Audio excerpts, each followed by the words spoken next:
আসসালামু আলাইকুম। আমি আপনাদের সাথে আছি টেকনিক্যাল গাইড চ্যানেল থেকে। আজ আমি আপনাদের দেখাবো বিখ্যাত বায়ার টমি হিলফিগারের অর্ডারের জন্য কিভাবে আমরা সুতা টুইস্ট করে মাস্টার শেড মিলাই। এই ভিডিওতে আপনারা শিখবেন সুতা নির্বাচন থেকে শুরু করে রেসিপি মেকিং এবং ওয়াশ করার সঠিক টেকনিক। আমার হাতে এখন দেখছেন টমি হিলফিগারের অরিজিনাল মাস্টার স্যাম্পল এবং প্যান্টন কার্ড। এই শেডটি নিখুঁতভাবে আনতে হলে আমাদের কয়েকটি ভিন্ন রঙের সুতা একসাথে করতে হয়। আমরা এখানে বায়ারের রিকোয়ারমেন্ট অনুযায়ী সুতাগুলো টুইস্ট করছি। সঠিক কালার পাওয়ার জন্য প্রতিটি সুতার অনুপাত বা পার্সেন্টেজ নির্ভুল হওয়া খুব জরুরি।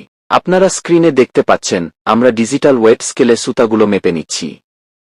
এরপর নির্দিষ্ট পরিমাণ মেডিসিন সঠিক ওজনে মেপে নিয়ে আমরা ডাইস তৈরি করি।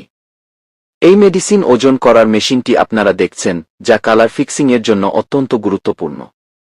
মনে রাখবেন, টমি হিলফিগারের মতো বড় বায়াররা সামান্য শেড ভ্যারিয়েশনও পছন্দ করে না। তাই আমাদের রেসিপি এবং মেডিসিনের ওজন হতে হবে 100% অ্যাকুরেট। সুতা টুইস্টিং এবং মেডিসিন দেওয়া শেষ হলে এখন আমরা এটি ওয়াশ করব। নির্দিষ্ট তাপমাত্রায় ওয়াশ করার ফলে সুতার বাড়তি ময়লা পরিষ্কার হয়ে আসল রংটি বেরিয়ে আসে। ওয়াশ শেষ করে আমরা এটি ভালোভাবে শুকিয়ে নেব।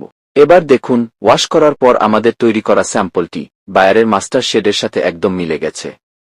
আমাদের রেসিপি এখন শতভাগ সাকসেসফুল। এভাবেই আমরা ফ্যাক্টরি লেভেলে প্রোডাকশনে যাওয়ার আগে স্যাম্পল কনফার্ম করি।